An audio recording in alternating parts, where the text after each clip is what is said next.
నమస్కారం. DTV news కి స్వాగతం. హెడ్లైన్ చూద్దాం.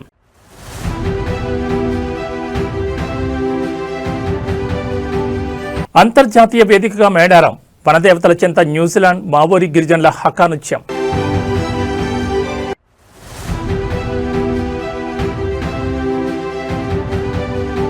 తెలంగాణ రాజకీయాల్లో మరో మలుపు, కొత్త పార్టీ దిశగా కవిత అడుగులు, ఇప్పటికే ఈసీకి దరఖాస్తు.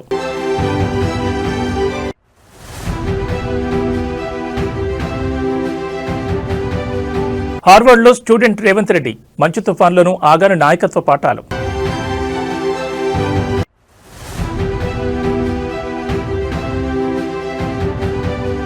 (2026) టెక్నాలజీ ఇయర్, ఏఐతో ప్రభుత్వ పాలనలో విప్లవాత్మక మార్పులకు సీఎం చంద్రబాబు శ్రీకారం.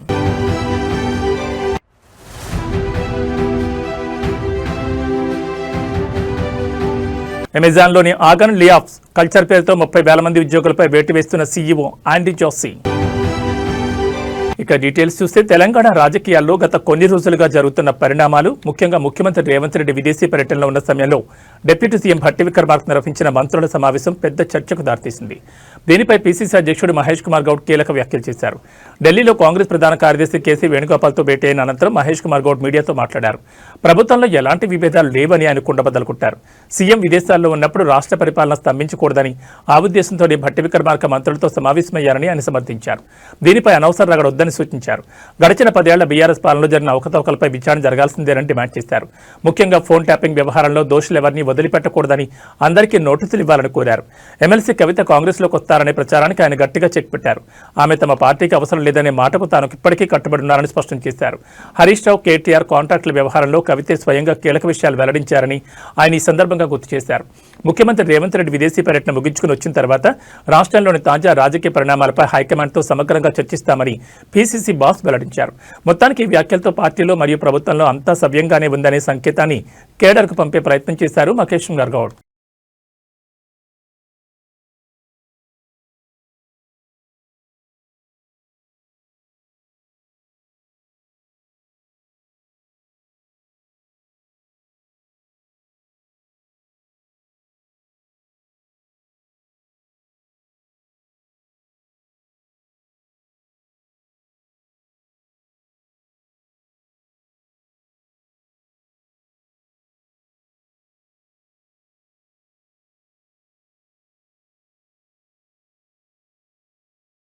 తెలంగాణ గిరిజన సంస్కృతికి ప్రతీక, ఆసియాలోని అతిపెద్ద గిరిజన పండుగ అయిన మేడారం సమ్మక్క సారలమ్మ జాతర ఈసారి సరికొత్త చరిత్ర సృష్టించింది. రేపటి నుంచి మహాజాతర ప్రారంభం కానున్న తరుణంలో మేడారం గడ్డపై ఖండాంతరాల సంస్కృతి వెల్లివిరిసింది. న్యూజిలాండ్ నుంచి వచ్చిన మావోరి గిరిజన ప్రతినిధులు వనదేవతలను దర్శించుకోవడం ఇప్పుడు అందరినీ ఆకర్షిస్తోంది. అవును, మేడారం జాతర ఇప్పుడు గ్లోబల్ ఈవెంట్గా మారింది. రాష్ట్ర పంచాయతీరాజ్ శాఖ మంత్రి సీతక్క ప్రత్యేక చొరవతో చేపట్టిన ఇండో న్యూజిలాండ్ సాంస్కృతిక మార్పిడి కార్యక్రమంలో భాగంగా ఈ అద్భుత ఘట్టం ఆవిష్కృతమైంది. న్యూజిలాండ్ మావోరి గిరిజన యోధులు యుద్ధానికి వెళ్లే ముందు ప్రదర్శించే అత్యంత శక్తివంతమైన హకా నృత్యాన్ని మేడారంలో ప్రదర్శించారు. వారి ఆహార్యం, శబ్దం చూసి భక్తులు మంత్రముగ్ధులయ్యారు. విదేశీ కళాకారులను ఉత్సాహపరుస్తూ మంత్రి సీతక్క స్వయంగా వారితో కలిసి చిందలేయడం విశేషం. గిరిజన సంస్కృతికి హద్దులు లేవని, ప్రకృతిని ప్రేమించే తత్వం అందరినీ ఒకటి చేస్తుందని ఆమె ఈ సందర్భంగా చాటి చెప్పారు. మరోవైపు గణతంత్ర దినోత్సవ వేళ గవర్నర్ జిష్ణుదేవ్ వర్మ మేడారం జాతరను కొనియాడారు. కేవలం తాత్కాలిక ఏర్పాట్లు కాకుండా భక్తుల సౌకర్యార్థం ప్రభుత్వం 251 కోట్ల రూపాయలతో శాశ్వత మౌలిక సదుపాయాలు కల్పించిందని ఆయన వెల్లడించారు. రేపటి నుంచి 31వ తేదీ వరకు జరిగే ఈ మహాజాతరకు తెలంగాణతో పాటు పొరుగు రాష్ట్రాల నుంచి దాదాపు 2 కోట్ల మంది భక్తులు వస్తారని అంచనా. ఈసారి అంతర్జాతీయ ప్రతినిధుల రాకతో మేడారం ఖ్యాతి విశ్వవ్యాప్తమైందని చెప్పొచ్చు.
తెలంగాణ రాజకీయ ముఖచిత్రం మరోసారి మారబోతోంది. గత కొంతకాలంగా మౌనంగా ఉన్న ఎమ్మెల్సీ కల్వకుంట్ల కవిత ఇప్పుడు కొత్త రాజకీయ శక్తిగా అవతరించేందుకు సిద్ధమయ్యారు.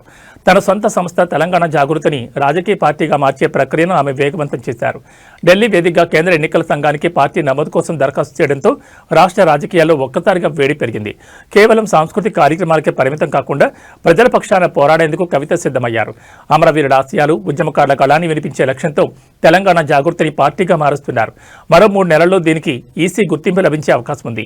రాబోయే జీహెచ్ఎంసీ ఎన్నికల లక్ష్యంగా కవిత పావులు కదుపుతున్నారు.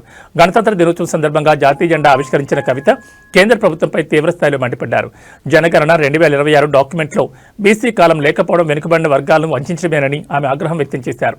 ఇక రాష్ట్రంలో ప్రకంపనలు సృష్టిస్తున్న ఫోన్ ట్యాపింగ్ కేసుపై కవిత చేసిన వ్యాఖ్యలు ఇప్పుడు హాట్ టాపిక్ గా మారాయి. ఈ వ్యవహారంలో తాను కూడా బాధితురాలేనని ఆమె పేర్కొన్నారు.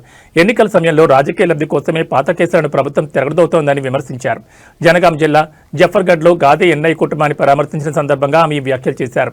అటు బీఆర్ఎస్ నుంచి బయటకొచ్చి ఇటు కొత్త పార్టీ దిశగా అడుగులు వేస్తున్న కవిత వ్యూహం ఎలాంటి ఫలితాలనిస్తుందో వేచి చూడాలి.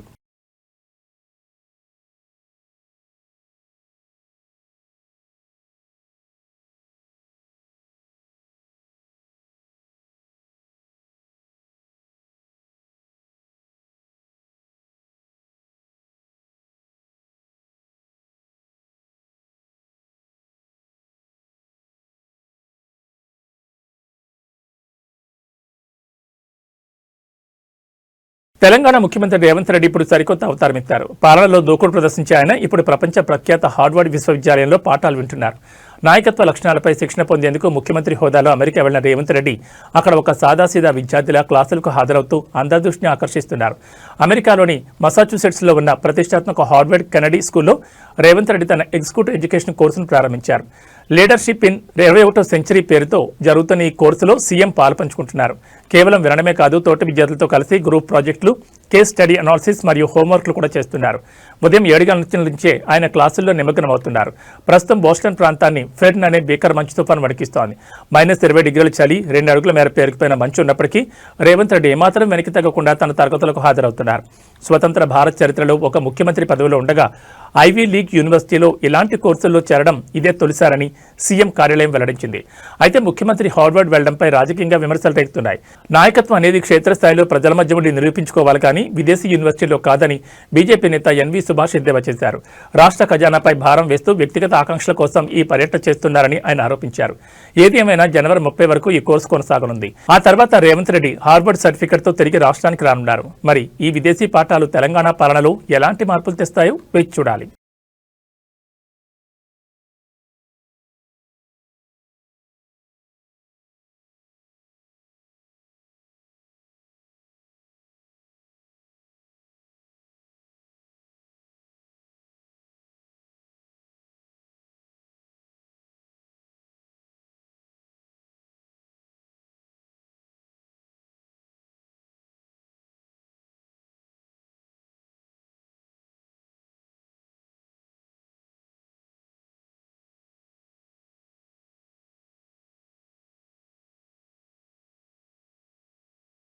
ఉమ్మడి వరంగల్ జిల్లా బీజేపీలో ఒక్కసారిగా ప్రకంపనలు మొదలయ్యాయి. గత లోక్సభ ఎన్నికలకు ముందు గులాబీ జెండాను వీడి కాషాయ కండువా కప్పుకున్న కీలక నేత ఆరూరు రమేష్ ఇప్పుడు మళ్లీ వెనక్కి మళ్లారు. బీజేపీ ప్రాథమిక సభ్యత్వానికి రాజీనామా చేస్తున్నట్లు ప్రకటించిన ఆయన తన ఇంటి పార్టీ అయిన బీఆర్ఎస్లోకి తిరిగి వెళ్తున్నట్టు క్లారిటీ ఇచ్చారు. వర్ధనపేట మాజీ ఎమ్మెల్యే ఆరూరు రమేష్ నిర్ణయంతో వరంగల్ బీజేపీకి గట్టి ఎదురుదెబ్బ తగిలింది. గత కొంతకాలంగా బీజేపీలో కొనసాగుతున్న ఆరూరి బీఆర్ఎస్ అధిష్టానం ఆహ్వానం మేరకు మళ్లీ ఆ పార్టీలో చేరాలని నిర్ణయించుకున్నారు. తన రాజీనామా ప్రకటనను విడుదల చేస్తూ ఇంతకాలం తను సహకరించిన బీజేపీ నేతలకు కృతజ్ఞతలు తెలిపారు. పలువురు ముఖ్య అనుచరులు, కార్యకర్తలతో కలిసి ఆయన ఎల్లుండి అధికారికంగా బీఆర్ఎస్ కండువా కప్పుకోనున్నారు. గతంలో బీఆర్ఎస్ జిల్లా అధ్యక్షుడిగా పనిచేసిన ఆరూరు రమేష్ గత లోక్సభ ఎన్నికల్లో బీజేపీ తరఫున పోటీ చేసి 2వ స్థానంలో నిలిచారు. అయితే అక్కడ ఎమ్మెల్యేకపోయారో లేక రాజకీయ సమీకరణాలు మారాయో కానీ మళ్లీ గులాబీ దళంలో చేరేందుకు సిద్ధమయ్యారు. రాబోయే మున్సిపల్ ఎన్నికల వేళ ఆరూరు రమేష్ లాంటి బలమైన నేత మళ్లీ బీఆర్ఎస్లోకి రావడం ఉమ్మడి వరంగల్ జిల్లాలో బీఆర్ఎస్కు కొత్త జోష్నిస్తుందని రాజకీయ విశ్లేషకులు భావిస్తున్నారు. ఈ పరిణామంపై బీజేపీ జిల్లా నాయకత్వం ఎలా స్పందిస్తుందో వేచి చూడాలి.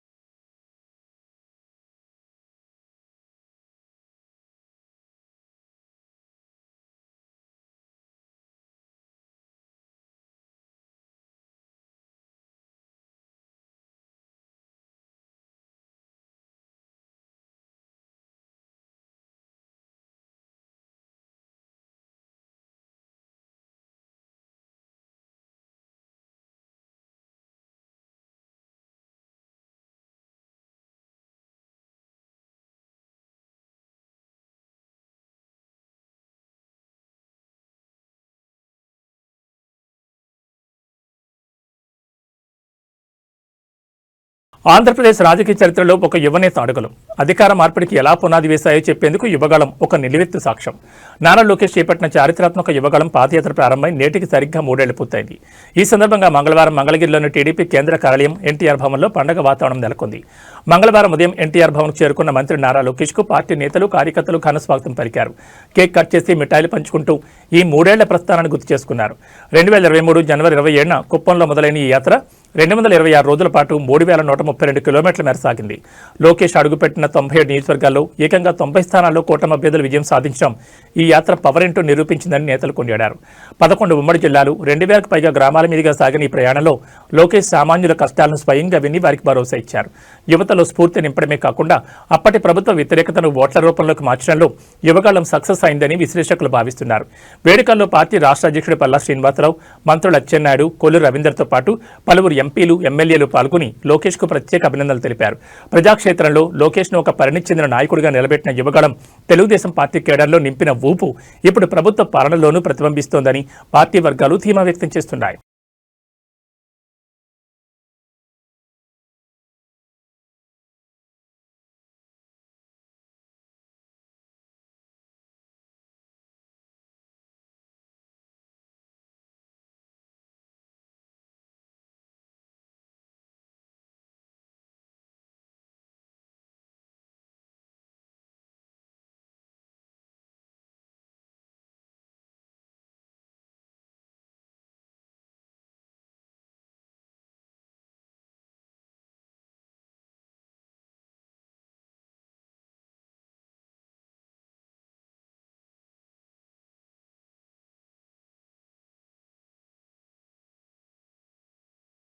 వైఎస్ఆర్ కాంగ్రెస్ పార్టీలో మళ్లీ రాజకీయ సందడి మొదలైంది. పార్టీని క్షేత్రస్థాయి నుంచి ప్రక్షాళన చేసే పనిలో పడ్డ వైసీపీ అధినేత మాజీ ముఖ్యమంత్రి వైఎస్ జగన్మోహన్ రెడ్డి తాడేపల్లికి చేరుకున్నారు.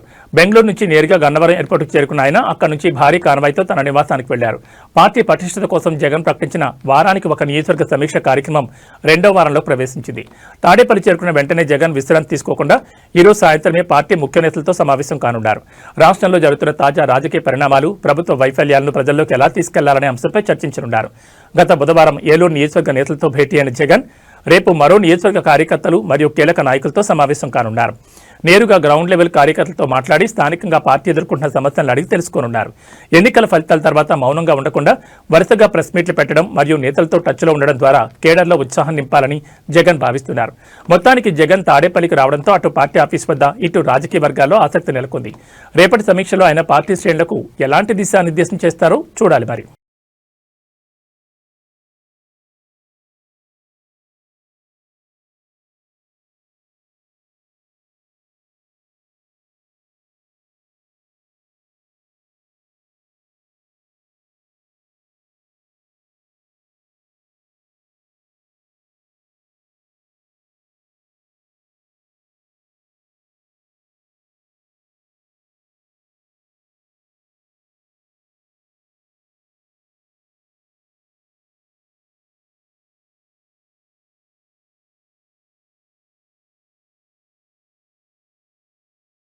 సినిమా ఇండస్ట్రీలో తనదైన శైలిలో గుర్తింపు పొందిన నిర్మాత బండ్ల గణేష్ ఇప్పుడు భక్తి మార్గంలో సాగుతున్నారు. తన అభిమాన నేత చంద్రబాబు నాయుడు మళ్లీ ముఖ్యమంత్రి కావాలని ఆయన గతంలో మొక్కుకున్న మొక్కును తీర్చుకునేందుకు తిరుమలకు పాదయాత్ర చేపట్టారు. అయితే ఈ యాత్రలో ఆయన కొద్దిగా అస్వస్థతకు గురవడంతో ఏపీ మంత్రి నారా లోకేష్ స్పందించారు. సంకల్ప యాత్ర పేరుతో షాద్నగర్ నుంచి తిరుమల వైపు అడుగులు వేస్తున్న బండ్ల గణేష్ ను లోకేష్ ఫోన్ ద్వారా పరామర్శించారు. సుదీర్ఘ పాదయాత్ర కారణంగా బండ్ల గణేష్ కాలు నొప్పితో ఇబ్బంది పడుతున్నట్టు తెలుసుకున్న లోకేష్ ఆయన ఆరోగ్య పరిస్థితిని అడిగి తెలుసుకున్నారు. యాత్రలో తీసుకోవాల్సిన జాగ్రత్తలను సూచిస్తూ త్వరగా కోలుకుని మొక్కు పూర్తి చేయాలని ఆకాంక్షించారు. గత వైసీపీ ప్రభుత్వ హయాంలో చంద్రబాబు అరెస్ట్ అయినప్పుడు బండ్ల గణేష్ ఎంతో ఆవేదన చెందారు. చంద్రబాబు జైలు నుంచి విడుదలై మళ్లీ సీఎంగా బాధ్యతలు చేపడితే కాలినడకన తిరుమలకు వస్తారని ఆయన వెంకటేశ్వర స్వామికి మొక్కుకున్నారు. కూటమి భారీ విజయం సాధించడంతో ఈ నెల 19న ఆయన తన యాత్రను ప్రారంభించారు. ప్రస్తుతం బండ్ల గణేష్ పాదయాత్ర కర్నూలు జిల్లాలో కొనసాగుతోంది. మార్గమధ్యంలో టీడీపీ అభిమానులు, స్థానిక నేతలు ఆయనకు ఘనస్వాగతం పలుకుతూ సంఘీభావం తెలుపుతున్నారు. రాజకీయాలతో సంబంధం లేకుండా ఒక వ్యక్తిపై ఉన్న అభిమానంతో బండ్ల గణేష్ చేపట్టిన ఈ యాత్ర ఇప్పుడు సోషల్ మీడియాలోనూ హాట్ టాపిక్ గా మారింది. లోకేష్ స్వయంగా ఫోన్ చేసి మాట్లాడడంపై బండ్ల గణేష్ హర్షం వ్యక్తం చేశారు.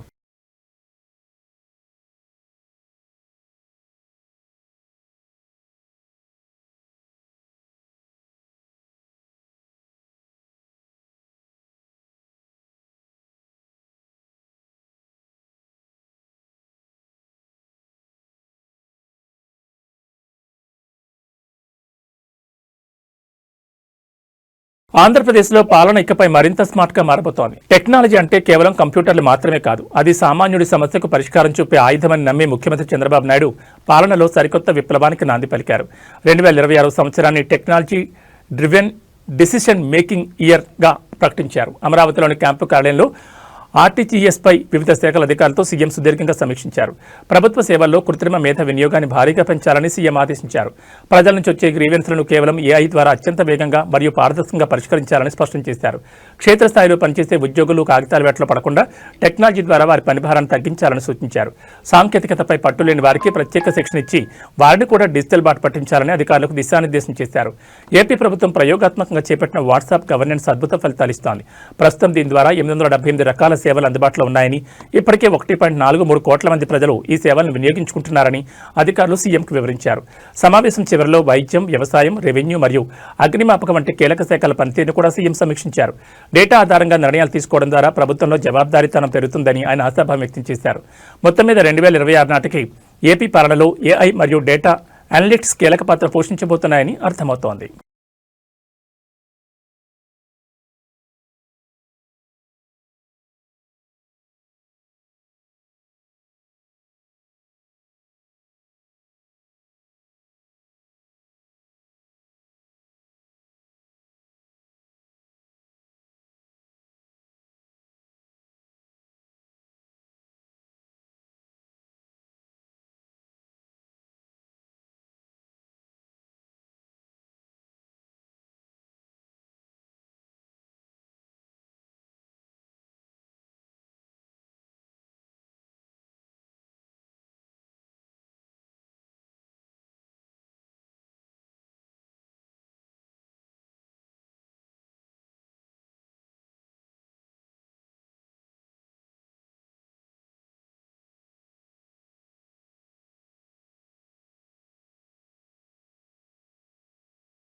మీరు ఇయర్ బడ్స్ వాడుతున్నారా?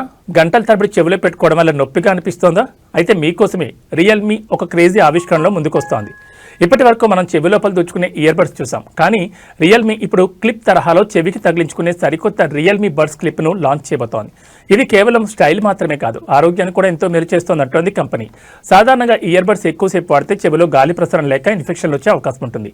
ఈ సమస్యకు పరిష్కారమే ఈ ఓపెన్ ఇయర్ ఆడియో డివైస్.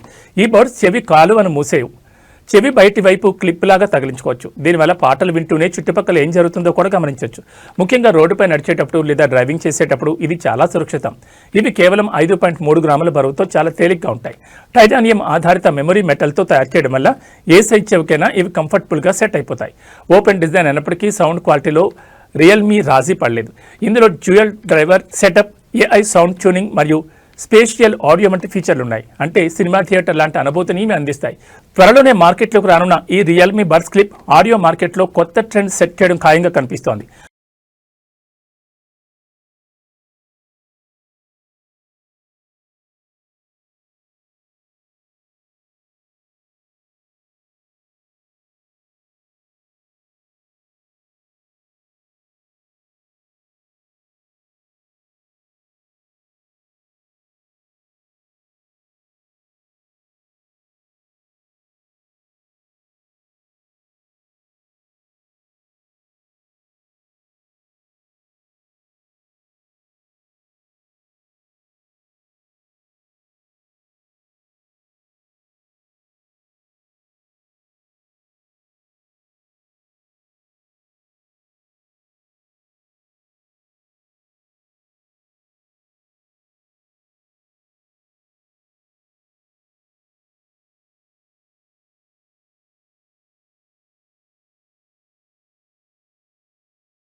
ప్రపంచ ఈ కామర్స్ దిగ్గజం అమెజాన్ మరోసారి ఉద్యోగుల గుండెల్లో రైళ్లు పరిగెత్తిస్తోంది. తన చరిత్రలోనే కనీవిని ఎరుగని రీతిలో భారీ స్థాయి ఉద్యోగ కోతలకు కంపెనీ తెరలేపింది. దాదాపు 30,000 మంది కార్పొరేట్ ఉద్యోగులను ఇంటికి పంపే ప్రక్రియలో భాగంగా ఇప్పటికే సగం మందిపై వేటు వేసిన అమెజాన్ ఇప్పుడు 2వ విడత తొలగింపులకు సిద్ధమైంది. అసలు లాభాల్లో ఉన్న కంపెనీ ఇన్ని వేల మందిని ఎందుకు తొలగిస్తోంది? దీని వెనుక ఉన్న అసలు కారణాలేంటి? అమెజాన్ చేపట్టిన ఈ భారీ లే ఆఫ్ వెనుక ఆర్థిక ఇబ్బందుల కంటే సంస్థాగత ప్రక్షాళన ఎక్కువగా కనిపిస్తోంది. 2025 అక్టోబర్లో మొదటి విడతగా 14,000 మందిని తొలగించగా ఇప్పుడు మిగిలిన 16,000 మందిపై వేటు వేసి చేసేందుకు రంగం సిద్ధమైంది. ఇది అమెజాన్ కార్పొరేట్ విభాగంలో దాదాపు 10% ఉద్యోగాలకు సమానం. ప్రధానంగా Amazon web services, prime video, retail మరియు హెచ్ఆర్ విభాగాలపై ఈ కోతల ప్రభావం తీవ్రంగా ఉండబోతోంది. సాధారణంగా ఖర్చులు తగ్గించుకోవడానికో లేదా నష్టాలు వచ్చాయనో ఉద్యోగులు తీసేస్తుంటారు. కానీ అమెజాన్ సీఈఓ ఆండీ జాసీ మాత్రం బ్యూరోక్రసీ కారణమని చెప్తున్నారు. మేనేజర్ల సంఖ్య పెరిగిపోవడం వల్ల నిర్ణయాలు తీసుకోవడంలో జాప్యం జరుగుతోందని, అందుకే కంపెనీ నిర్మాణాన్ని సరిచేస్తున్నామని ఆయన వివరించారు. ఈ తొలగింపులకు ఆర్టిఫిషియల్ ఇంటెలిజెన్స్, ఏఐ నేరుగా కారణం కాదని కంపెనీ చెప్తున్నా సంస్థ సామర్థ్యాన్ని పెంచే వ్యూహంలో ఏఐ పాత్ర ఖచ్చితంగా ఉందని నిపుణులు విశ్లేషిస్తున్నారు. అక్టోబర్లో ఉద్యోగం కోల్పోయిన వారికి 90 రోజుల జీతం సెవరెన్స్ ప్యాకేజీగా ఇచ్చిన అమెజాన్ ఇప్పుడు తొలగించే వారికి కూడా అవే ప్రయోజనాలు కల్పించనుంది. డెలివరీ ఏజెంట్లు, గోదాం సిబ్బంది సురక్షితంగా ఉన్నప్పటికీ కార్పొరేట్ స్థాయిలో జరుగుతున్న ఈ మార్పులు టెక్ రంగంలో తీవ్ర చర్చకు దారితీస్తున్నాయి.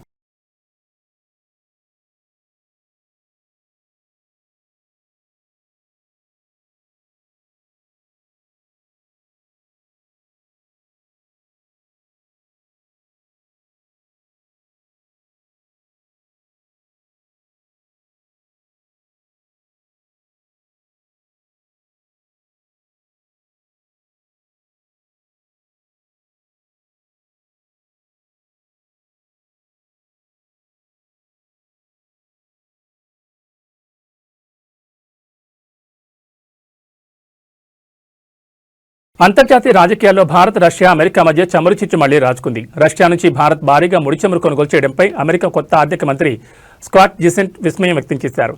కేవలం భారత్తోనే కాకుండా పరోక్షంగా ఐరోపా దేశాల ద్వంద్వ వైఖరిని కూడా ఆయన తూర్పారబట్టారు. భారత్ మరియు యూరోపియన్ యూనియన్ మధ్య స్వేచ్ఛ వాణిజ్య ఒప్పందం కొలిక్కొచ్చిన తరుణంలో స్కాట్ బెసెంట్ చేసిన వ్యాఖ్యలు ఇప్పుడు ప్రపంచవ్యాప్తంగా చర్చనీయాంశంగా మారాయి.